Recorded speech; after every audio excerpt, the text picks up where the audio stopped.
A'udzu billahi minasy syaithanir rajim.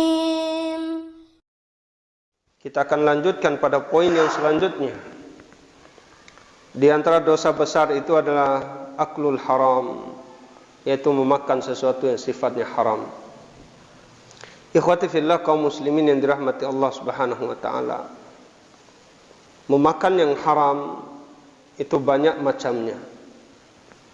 Yang pertama, jenis dari makanan yang kita makan itu haram.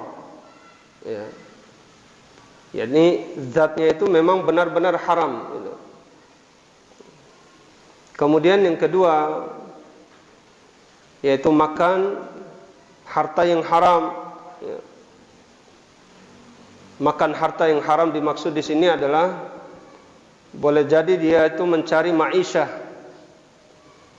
mencari kebutuhan kehidupan dia di dunia ini, tapi dia mencari dengan cara yang salah. Dia makan makanan yang haram. Kemudian juga di antaranya dia memakan harta manusia dengan cara yang haram. Hal-hal seperti ini yang harus kita perhatikan, ikhwati fillah. Oleh karena itu Rasulullah sallallahu alaihi wasallam telah mengajarkan kepada kita sebuah doa, yang dengan doa ini kita minta kepada Allah. Ini doanya, Allahumma kfini bihalalika an haramika wa aghnini bifadlika amman siwaka. Ya Allah, cukupkanlah diriku dengan sesuatu yang halal sehingga aku tidak terjatuh pada perkara yang haram, yakni harta yang haram, makanan yang haram, mencari maisha yang haram. Dan berikanlah kepadaku kecukupan dengan karuniamu sehingga aku tidak jatuh pada perkara yang haram. Ini doa yang harus kita baca. Di mana hari ini, ikhwati fillah, kebanyakan manusia tidak peduli dengan cara apa dia mencari makanan. Kebanyakan orang tidak peduli dengan cara apa dia mencari harta. Dia tidak peduli mau dengan cara yang haram maupun cara yang halal. Baik itu dengan cara yang tidak dibenarkan atau cara yang dibenarkan. Makanya Rasulullah sallallahu alaihi wasallam bersabda, "Sayati 'alan nasi zamanun la yubali al-mar'u min aina akhadha al-mal, hal min haramin am min halal." Akan tiba satu zaman, akan datang satu zaman di mana manusia tidak akan peduli dengan cara apa dia mencari harta, apakah dengan cara yang haram ataukah cara yang halal. Ikhwati fillah, kita harus memahami dan kita harus yakini bahwasanya sesuatu yang kita makan, apa yang telah kita dapatkan, bagaimana cara kita mencari apa yang kita makan, bagaimana cara kita mencari harta, setelah kita mendapatkan harta, untuk apa harta itu, semuanya akan dihisab oleh Allah Subhanahu wa taala. Tidak ada satupun di antara kita yang selamat dari hisab Allah Subhanahu wa taala. Semua manusia akan hisab, ya. Sebagaimana Ali bin Abi Thalib radhiyallahu taala anhu, beliau pernah mengatakan bahwasanya yang halal dari harta kita ini akan dihisab oleh Allah Subhanahu wa taala. Sementara yang haram dari harta yang kita dapatkan itu akan diazab oleh Allah Subhanahu wa taala. Tidak ada keselamatan. Yang halalnya dihisab, yang haramnya diazab. Waliyadu billah. Makanya tentang harta ini Rasulullah sallallahu alaihi wasallam bersabda tentang 4 golongan atau 4 pertanyaan yang akan ditanyakan oleh Allah pada seorang hamba di hari kiamat tentang harta. Allah bertanya kepada hamba dengan 2 pertanyaan. Adapun yang lainnya hanya dengan 1 pertanyaan. Ini menunjukkan bahwasanya tanggung jawab kita terhadap masalah harta ini jauh lebih besar. Jauh lebih banyak pertanggungjawabannya di sisi Allah Subhanahu wa taala. Dari mana dia mendapatkan harta, kemudian kemana dia infakkan harta tersebut. Ikhwati fillah, kaum muslimin yang dirahmati Allah Subhanahu wa taala. Para salaf, para sahabat, mereka adalah orang yang sangat berhati-hati yang berkaitan dengan masalah perkara halal dan perkara haram ini. Ada satu kisah Ini hanya sebagai contoh saja, sebagai motivasi bagi kita semuanya. Sahabat Rasulullah sallallahu alaihi wasallam sekaligus mertua dari beliau, Abu Bakar As-Siddiq radhiyallahu taala anhu. Dahulu Abu Bakar As-Siddiq radhiyallahu anhu, beliau punya gulam. Jadi gulam ini seperti suruhan beliau. Nah, suatu ketika seorang laki-laki ini pergi keluar dari rumahnya. Kemudian dia ini pulang ke rumahnya Abu Bakar As-Siddiq. Biasanya Abu Bakar As-Siddiq memakan hasil dari usaha anak ini gulam ini. Dan itu sering dilakukan oleh Abu Bakar As-Siddiq. Suatu hari dia pulang, kemudian membawakan makanan, kemudian diberikan kepada Abu Bakar As-Siddiq. Setelah Abu Bakar As-Siddiq memasukkan makanan ini ke dalam perut beliau, ke dalam mulutnya, memasukkannya ke dalam perutnya, dimakan artinya makanan tersebut. Lalu gulam ini berkata kepada Abu Bakar, "Wahai Abu Bakar, tahukah engkau dari mana aku mendapatkan makanan tersebut?" Kemudian Abu Bakar mengatakan, bertanya, "Dari mana kamu mendapatkan makanan tersebut?" Maka anak ini mengatakan, "Dahulu aku pernah menjadi pura-pura menjadi dukun." Kalau bahasa orang sekarang apa? Ya, sando. Pura-pura menjadi sando dulu di zaman jahiliyah. Kemudian aku baru saja diberikan hadiah, padahal aku nggak pandai untuk melakukan praktek dukun itu, tapi saya membohongi mereka, mendustai mereka, dan mereka mempercayaiku, dan mereka memberikan makanan kepada diriku. Itulah makanan yang baru saja engkau makan. Apa yang dilakukan oleh Abu Bakar As-Siddiq? Beliau memasukkan jari jemarinya ke dalam mulutnya, kemudian memuntahkan semua apa yang sudah beliau makan, yang telah diberikan oleh gulam tadi. Ini ikhwati fillah hanyalah gambaran kecil bagaimana para salaf, bagaimana para sahabat. Mereka adalah orang-orang yang memang jiwa mereka itu begitu suci, ikhwan. Memang mereka ini manusia pilihan Allah Subhanahu wa taala yang layak dan cocok menemani Nabi kita Muhammad sallallahu alaihi wasallam. Ini generasi yang mulia. Dalam perkara makanan, mereka itu luar biasa. Bagaimana perhatian mereka. Sebagaimana kisah yang pernah kita sampaikan beberapa pekan yang lalu, di antara contoh gambaran wanita salaf, istri orang-orang soleh terdahulu, di antara pesan dan wasiat mereka ketika suaminya keluar untuk mencari maisha, apa pesan mereka? "Wahai suamiku, sesungguhnya kami mampu menahan panasnya perut dari rasa lapar, tapi kami enggak sanggup untuk menahan pedih dan panasnya api neraka." Artinya, sesuatu yang dimasukkan ke dalam perut dengan sengaja bahwasanya itu adalah barang yang haram, maka seakan-akan dia memasukkan bara api ke dalam perutnya. Makanya ikhwati fillah, dalam beberapa poin yang nanti saya akan bacakan, di antara bahaya makanan haram, di sana disebutkan bahwasanya Rasulullah sallallahu alaihi wasallam bersabda, "Kullu jasadin nabata min suhtin fannaru aula bihi." Bahwasanya setiap badan, setiap jasad yang tumbuh dari bara yang haram, maka neraka itu lebih utama bagi dirinya. Yes, jasad kita ini, Pak, kalau dia tumbuh dari minuman yang haram, makanan yang haram, pakaian yang haram, dia dibesarkan dari yang haram, maka jasad seperti itu layak menjadi bahan bakarnya api neraka. Ini kata Rasulullah sallallahu alaihi wasallam. Maka hendaknya kita senantiasa waspada. Hendaknya senantiasa kita merasa takut kepada Allah Subhanahu wa taala. Minta kepada Allah agar Allah membimbing hati kita, agar bagaimana ketika kita mencari maisha, ketika kita mencari harta, kita mencari dengan cara yang benar. Kita mencari dengan cara yang disyariatkan oleh Allah Subhanahu wa taala. Ikhwati fillah, di sini ada beberapa poin sebagaimana yang sudah kita singgung tadi kaitan dengan bahaya makan sesuatu yang haram. Ya. Yang pertama disebutkan oleh para ulama bahwasanya energi atau kekuatan yang lahir dari makanan yang haram itu biasanya cenderung digunakan untuk bermaksiat kepada Allah Subhanahu wa taala. Jadi orang kalau dia terbiasa dengan makan makanan yang haram, maka dengan sebab makanan yang haram ini menjadikan kekuatan yang masuk ke dalam tubuhnya itu memotivasi dia untuk melakukan kemaksiatan kepada Allah.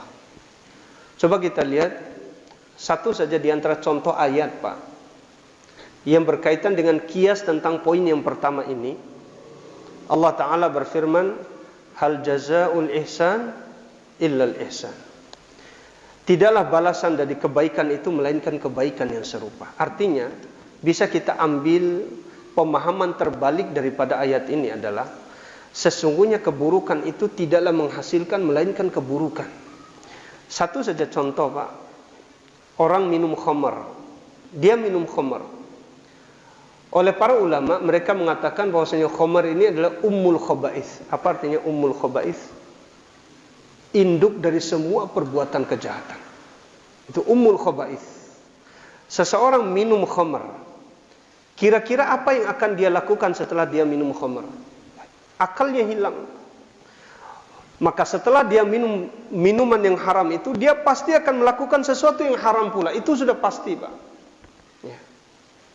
Makanya dahulu pernah terjadi ada orang minum khamar, kemudian dia menzinahi ibunya. Setelah dia zinahi ibunya, dia bunuh ibunya. Ini. Artinya apa? Sesuatu yang dimasukkan oleh seseorang ke dalam perutnya, yaitu makanan yang haram, pasti juga akan menghasilkan perbuatan-perbuatan yang haram. Coba kita lihat sabda Nabi kita Muhammad sallallahu alaihi wasallam. Jadi di hadis yang ke-10 ya, yang sudah dibahas di hadis arba'in yang ke-10 itu, yaitu tentang makanan yang haram. Di sana ada ayat bunyinya begini, ya ayyuhar rusul kulu minat thayyibati wa'malu salihah. Wahai para rasul, makanlah oleh kalian makanan yang baik, wa'malu salihah, dan lakukanlah amal yang soleh. Kata para ulama, di antaranya Al-Imam Ibnu Katsir rahimahullah. Di sini Allah Ta'ala mengaitkan antara perintah untuk melakukan amal yang soleh, perintah untuk makan makanan yang halal lagi baik dengan amal yang soleh. Artinya apa? Orang manakala dia tumbuh dari makanan-makanan yang halal, makanan yang baik, dia cari makanan itu dengan cara yang benar, kemudian dia olah dengan yang baik sesuai dengan syar'i. Nanti kita akan jelaskan ya. Jadi makanan-makanan yang halal dan baik ini pasti akan menumbuhkan motivasi untuk melakukan amal soleh. Itu pasti, Pak. Kalau orang sudah tahu hukumnya. Jadi semua makanan-makanan yang dihalalkan oleh Allah SWT, yang dihalalkan oleh Rasulullah SAW, itu semua akan menjadi kekuatan bagi seorang muslim agar dia semakin bertambah kekuatannya dalam beribadah kepada Allah Subhanahu wa taala. Ini yang pertama, ikhwan. Bahwasanya energi tubuh yang tumbuh yang keluar dari makanan yang haram pasti akan melahirkan amalan-amalan yang buruk, maksimal akhlak yang buruk. Coba kita lihat orang-orang yang makan makanan yang haram, bagaimana akhlak mereka. Waliyadzubillah. Ada yang makan babi, ya. Bagaimana hilang dari tubuh mereka, hilang dari jiwa mereka sifat cemburu terhadap pasangan mereka. Orang yang makan sesuatu yang diharamkan oleh Allah Subhanahu wa taala, maka dia akan sulit untuk menemukan kecuali sesuatu yang haram pula. Orang yang makan sesuatu yang haram, Allah Subhanahu wa taala pasti akan cabut dari hatinya kenikmatan dalam menikmati sesuatu yang sifatnya halal. Sebagaimana yang pernah kita sampaikan, ya. Orang yang terbiasa makan makanan yang halal atau melakukan sesuatu yang sifatnya, orang yang terbiasa makan makanan yang haram atau melakukan perbuatan-perbuatan yang haram, Allah pasti akan cabut dari jiwanya itu kenikmatan dalam perkara yang sifatnya halal. Itu sudah pasti, Pak. Orang yang biasa minum khamar, yang biasa mengkonsumsi narkoba misalnya, Allah akan cabut darinya kenikmatan minum susu misalnya. Allah akan cabut darinya kenikmatan minum madu misalnya. Allah akan cabut dari dirinya itu kenikmatan mengkonsumsi barang-barang yang halal. Itu ketika dia minum atau makan sesuatu yang haram. Demikian pula sebaliknya, manakala dia terus melakukan perbuatan-perbuatan yang haram, maka Allah akan cabut pula dari dirinya perbuatan-perbuatan yang sifatnya halal. Ada orang yang terbiasa berzina misalnya. Dia terbiasa berzina. Jadi ketika dia tidur dengan istrinya, dia tidak lagi merasakan kenikmatan. Kenapa? Karena Allah telah cabut kenikmatan dalam perkara yang sifatnya halal. Karena dia terbiasa melakukan yang haram. Maka ini hati-hati ikhwati fillah, kaum muslimin yang dirahmati Allah Ta'ala. Itu yang pertama. Kemudian yang kedua, di antara bahaya dari makanan yang haram adalah terhalangnya doa. Ini sudah sering kita ulang-ulang. Bahaya makanan yang haram itu adalah terhalangnya doa. Para ulama kita mengatakan, atib at'amaka tujab da'watuka. Hendaklah engkau memperbaiki makanan-makananmu, niscaya doa-doamu pasti akan diijabah oleh Allah. Nah, faedah ini diambil dari hadis Nabi kita Muhammad SAW. Sebagaimana hadis yang sudah kita singgung tadi, di hadis yang ke-10, di hadis Arba'in itu, disebutkan tentang orang yang melakukan perjalanan yang jauh, rambutnya acak-acakan, wajahnya penuh debu, kemudian dia menampakkan hajat kepada Allah Subhanahu wa taala, dia mengangkat tangannya menyebut nama Allah, dia meminta dengan tulus, dia minta dengan penuh kesungguhan, tapi semua itu tidak ada artinya. Kenapa demikian? Karena dia tumbuh dari makanan yang haram. Dia minum minuman yang haram, dia makan makanan yang haram, dia mendapatkan pakaian dengan cara yang haram, dan dia ditumbuhkan dari barang yang haram. Waliyadzubillah. Ini terhalangnya doa ini musibah, Pak. Musibah. Kita ini tidak ada satupun yang tidak butuh kepada Allah Subhanahu wa taala. Semua kaum mukminin butuh kepada Allah Subhanahu wa taala. Ya. Mengapa demikian? Karena manusia ini Allah Subhanahu wa taala ciptakan dalam kondisi lemah. Wa khuliqal insanu dha'ifah. Allah menciptakan manusia itu lemah. Lalu siapa yang memberikan kekuatan kepada kita yang lemah ini? Maka di antara doa yang dianjurkan oleh Rasulullah untuk kita baca. Jadi doa ini, ucapan ini, zikir ini termasuk kanzun min kunuzil jannah. Di antara perbendaharaan surga. Apa bunyi zikir itu, Pak? La haula wala quwwata illa billah. La haula wala quwwata illa billah. Jadi tidak ada daya, tidak ada upaya, tidak ada kekuatan, hanya milik Allah Subhanahu wa taala. Hanya bantuan dan pertolongan dari Allah Subhanahu wa taala dalam menjalani kehidupan ini di atas dunia ini. Seorang muslim, seorang mukmin pasti butuh dengan Allah Subhanahu wa taala.